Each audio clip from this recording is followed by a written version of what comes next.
그러니까 오늘 경기 토트넘이 또다시 역전패를 허용했고 최근 5경기에서 1무 4패, 너무나도 안 좋은 흐름을 이어가고 있는 거죠. 오늘 경기는 너무나도 명확하게 웨스트햄이 정말 수비를 중심적으로 했던 경기였거든요. 볼 점유율 자체가 토트넘이 압도적으로 높았습니다. 토트넘이 75%, 웨스트햄이 25%예요. 전반전에는 더 차이가 났었죠. 볼 점유율이 어마무시하게 차이가 났습니다. 그리고 슈팅 횟수도 토트넘이 23번, 웨스트햄이 11번, 절반 이상 많았죠. 그런데 여기서 문제가 뭐냐면요, XG값, 골 기대값을 보시면 웨스트햄이 2.07골, 토트넘은 1.74골이에요. 이 뜻은 뭐냐, 볼 점유는 높았는데 득점할 만한 찬스는 웨스트햄보다도 없었다. 이 뜻은 그만큼 토트넘이 볼만 잡았지 결정적인 찬스를 못 만들면서 약간 무기력하게 역전패를 당했다라는 뜻이거든요. 결정적인 찬스도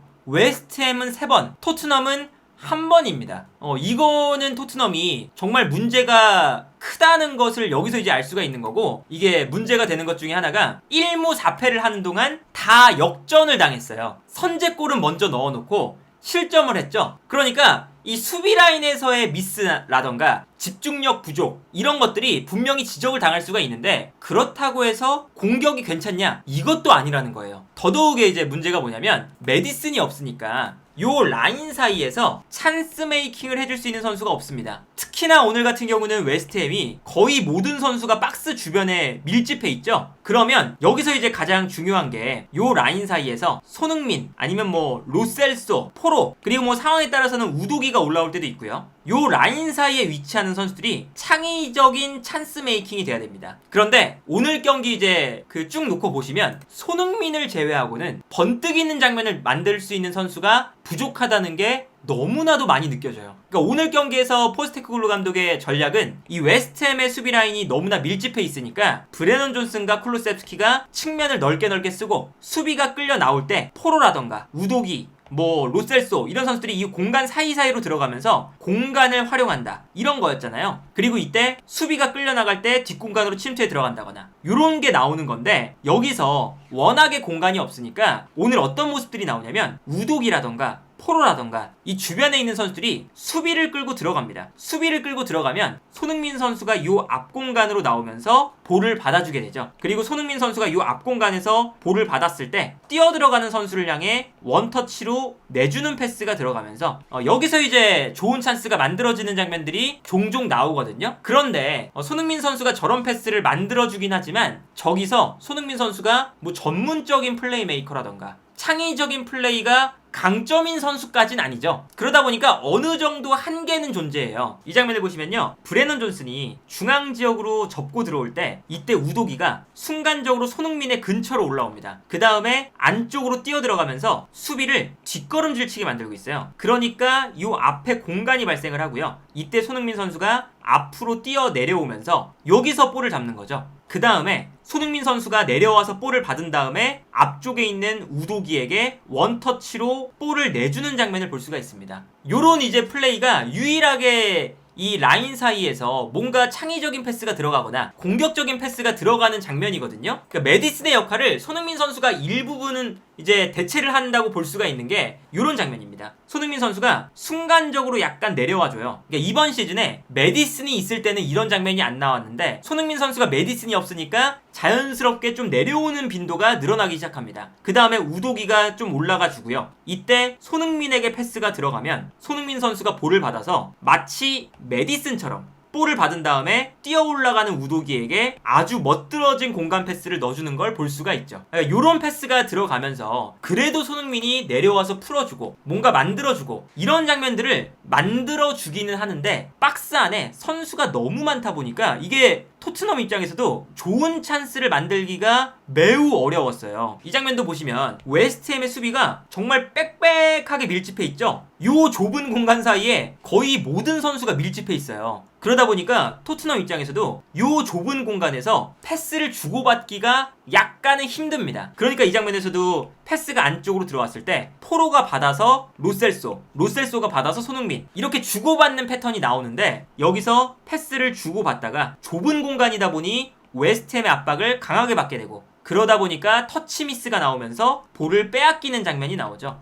두 가지의 문제가 있는 건데요. 일단 메디슨이라는 창의적인 선수가 없기 때문에 상대의 수비 라인 사이사이에서 변수를 만들어줄 수 있는 플레이가 부족하고요. 첫 번째는. 두 번째는 토트넘이 메디슨이 없음에도 불구하고 너무 만들어가려는 플레이에 집중하는 게 있어요. 뭐랄까요? 포스테코글루 감독의 축구의 단점이라고도 볼 수가 있는 건데, 그러니까 좀 어느 정도는, 그러니까 웨스트햄 자체가 엄청 수비적이잖아요. 박스 안에 정말 많은 선수가 몰려 있습니다. 예를 들면 이렇게 몰려 있어요. 이 정도로 많은 선수가 몰려 있는데 저기서 아무리 저 이제 공간에서는 맨시티라도 주고받는 게 힘들어요. 아무리 베르나르도 실바라도, 아무리 포든이라도 저기서 주고받는 게 힘들거든요. 그런데 저 공간에서 약간 무리라고 볼 수 있을 정도로 너무 주고받으려는 패턴이 강합니다. 그러니까 웨스트햄 입장에서는 정말 편하죠.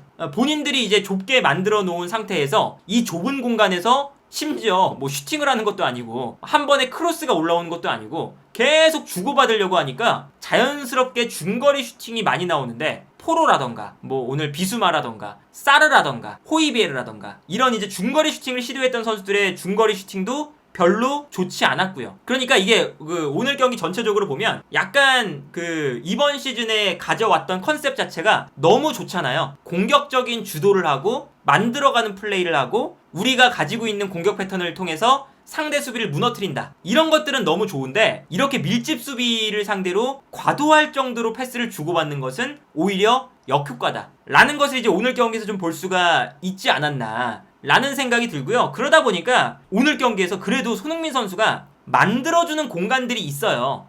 그런데 이게 여기서 또 문제가 뭐냐면, 손흥민 선수가 만들어주는 공간에서 여기서 마무리를 해주는 선수도 사실은 메디슨이었거든요. 그러니까 이것도 있는 거죠. 메디슨의 공백이 참 크다는 게, 어쨌든 손흥민 선수랑 보조를 맞춰주면서 손흥민의 오프 더 볼을 잘 활용하는 선수도 메디슨, 손흥민이 만들어준 공간에서 득점을 기록하는 선수도 메디슨이었어요.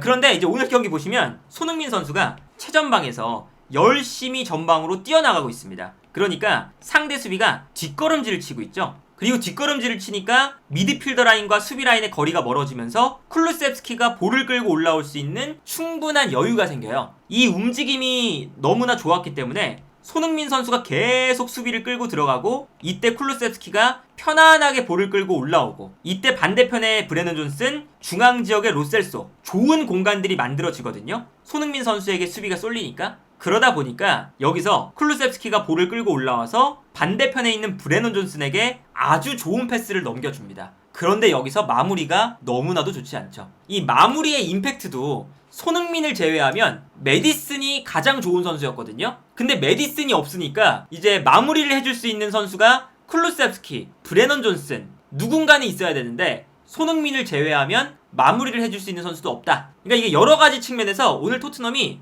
수비적으로 나온 팀을 상대로 공격을 하다가 본인들이 지쳐서 공격 찬스도 못 만들고 역습을 당해서 실점을 한다. 그러니까 이런 거는 사실은 지난 시즌하고 비슷한 흐름이기도 하고, 그러니까 결국에는 이 메디슨의 공백이 얼마나 큰지, 그리고 포스테코글루 감독도 메디슨이 없을 때는 어쩔 수 없이 팀의 창의적인 미드필더가 없다는 거니까, 그렇다면 어느 정도는 조율을 해서 직선적인 축구, 히샬리송을 넣어서 뭐 올려준다거나 이러한 조금 더 직선적인 플레이들을 섞어가면서 하는 것이 필요하다. 그래서 이제 뭐 실점하는 거 보면 이게 토트넘이 늘 같은 패턴입니다. 되게 단순합니다. 뛰어들어가는 보엔에게 뻥 찼어요. 근데 뻥 찼을 때 여기서 보엔과 로메로의 경합 상황이 나오는데, 여기서 보엔이 로메로를 이겼습니다. 로메로를 이겨서 여기서 보엔이 볼을 가져오거든요. 그러니까 웨스트햄은 뭐 공격적인 전술 자체가 그렇게 많지는 않고요. 그냥 뻥 차는 건데, 뻥 찼을 때 한 번에 공격을 허용합니다. 그 다음이 보엔이 볼을 잡아서 반대편에 있는 쿠두스에게 패스를 주죠.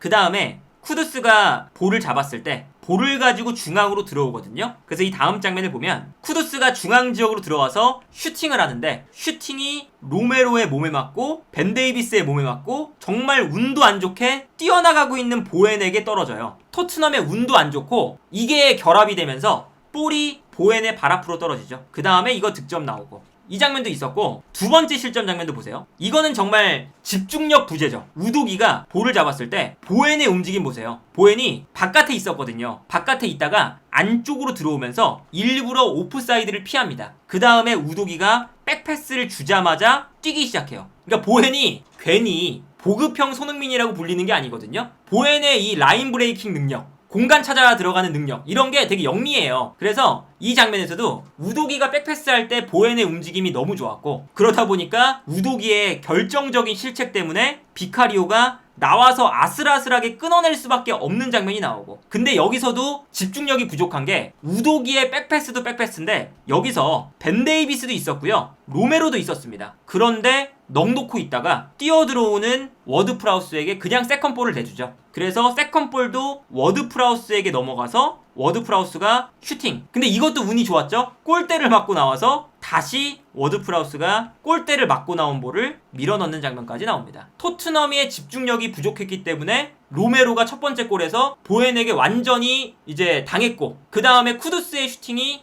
우당탕탕 맞고 나왔을 때 보엔만 집중력을 가지고 뛰어들어갔기 때문에 보엔이 그걸 살릴 수가 있었고, 우도기의 미스가 나올 때도 우도기의 집중력 부재 플러스 웨스트햄은 집중력을 가지고 계속 달려드는데 토트넘의 수비수들은 넋 놓고 지켜보기만 한다. 이런 거 생각을 해보면 전체적으로 봤을 때 토트넘의 집중력 부재, 후반전이 되면 집중력이 많이 떨어진다는 거, 이런 것들이 매우 좋지 않아 보인다. 그리고 이것은 어쨌든 이 포스테코글루 감독이 뭐 최근 들어서 고쳐나가야 되는 점들이기 때문에 이제는 더 이상 물러날 데도 없습니다. 5경기 동안 반복이 됐으니까 뭔가 변화가 필요하다는 거예요. 이게 뭐 전술적으로 변화가 필요하든 뭐 팀 전체적으로 동기부여가 다시 필요하든 뭔가 다시 새롭게 시작해야 될 만한 포인트를 토트넘도 가져가야 된다. 그래서 오늘 경기도 토트넘이 졌기 때문에 매우 좋지 않은 흐름으로 지금 토트넘이 흘러가고 있다.